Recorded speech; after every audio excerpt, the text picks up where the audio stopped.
Well, good morning. I'm M.E.Cyclist. Welcome back to the channel. If you're new here, thanks for stopping by. Today we're going to take a look at the Giant NRS XTC and its unique rear suspension geometry. So, kind of an interesting cross-country race bike back in the day, early 2000s. Let's take a look at some of the details.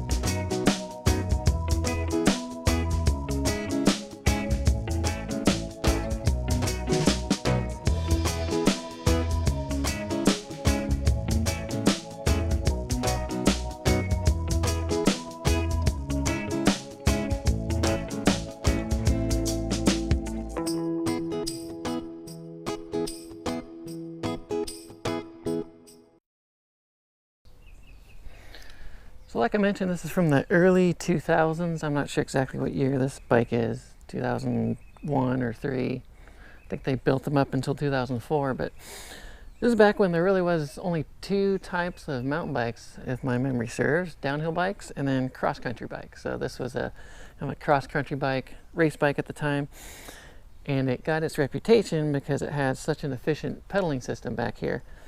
And I'll kind of get into some details of that in a little bit, but so some basics. I think it has a 71-degree head tube angle, 95 millimeters of rear travel, and of course whatever fork you put on it. This one actually is a adjustable travel. It goes from 80 to 125 millimeters, which is pretty unique. So that's adjustable, maybe longer travel if you're doing some kind of more downhill stuff, and then if short travel if you're doing a cross-country race, maybe. I don't think that's the one that came on it though.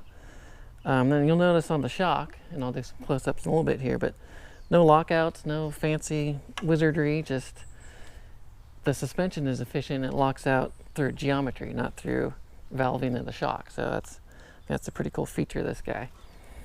But yeah, like I said, one of the most efficient pedaling bikes of the time, and it's kind of one that caught my attention because I like kind of the hardtail type climbing.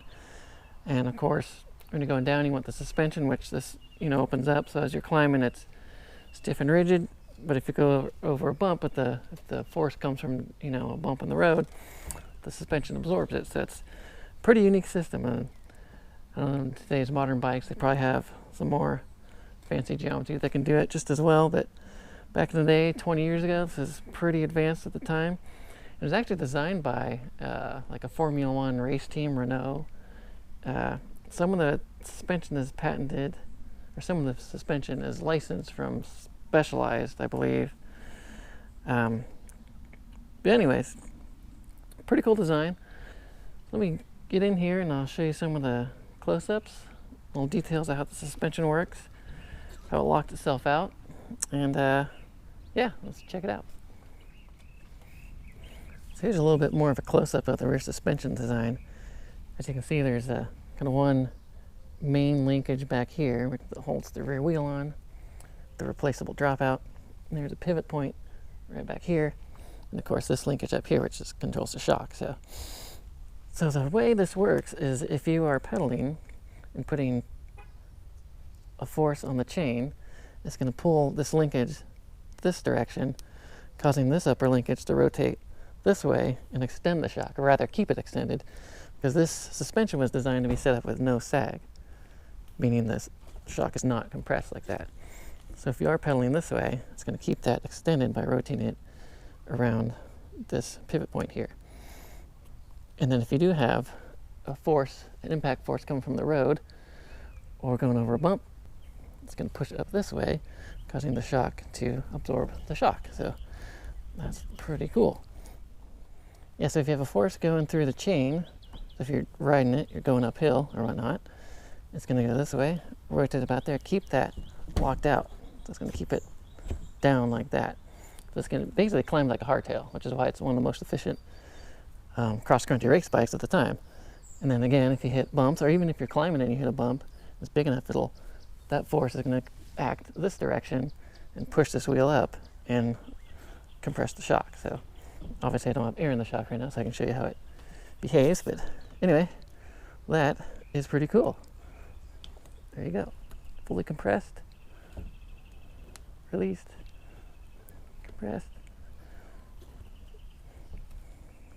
You may notice down here, since this linkage drops so low here, normally your chainstay goes basically horizontal here. Since this linkage drops down, they have to put a little, I don't know if you can see a little foam pad right there, a little bumper on the derailleur, because there's a tendency to whack against there. It's pretty quiet now with this little rubber pad on there, but one of the complaints of this bike was the derailleur would be whacking on this linkage, making all sorts of noise. So this is one of those designs where you love it or you hate it. I love it. I like having the rigid climbing and then, you know, suspension on the way down. Some people like kind of a cushy ride always, which isn't the case for this. These forks, like I said, are pretty cool. They're actually RockShox Silo SLs. Travel, I don't know if you can see that there, between 80 and 125 millimeters. So right now they're fully extended, so that's 125 millimeters of travel. But it is adjustable, so around here there's a knob where you can adjust the travel by rotating it one way or the other. Let me show you what that looks like. So right now it's fully extended with the full 125 millimeters of travel. And as I rotate this knob, you can see it kind of cranking down.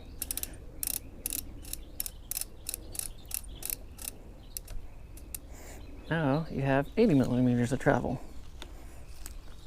So if you're doing a cross-country race, you don't have to pull up through all that travel.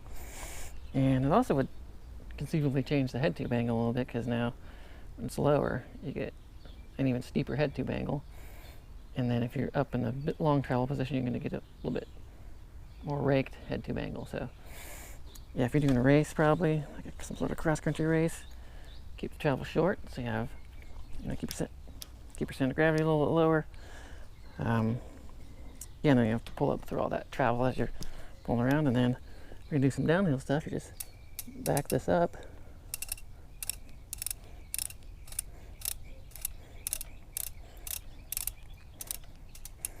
And boom, now you've got all the travel. So change your geometry a little bit, get a little more travel. So that was just a quick look at the Giant NRS. And I wish I could keep it. This is a size large, so it's a little too big for me. I would love to ride around. I love classic, you know, the original full suspension mountain bikes of the days. This one I actually got cleaned up from my brother. Got it from a friend of mine. He was kind of cleaning out his garage. He's like, "You want this?" Like, of course I want that. I love mountain bikes.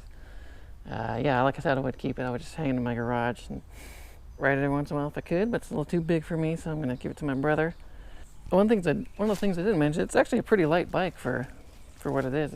I don't know exactly what it weighs. It's probably 30 pounds. I think these back in the day were 27.5, which was pretty light for a cross-country race bike at the time.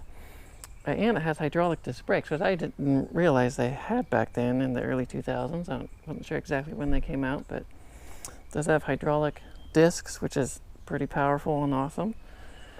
Anyway, that's just a quick look at the old Giant NRS with its unique No Sag rear suspension design. Keeps you locked out for a pretty efficient climbing platform.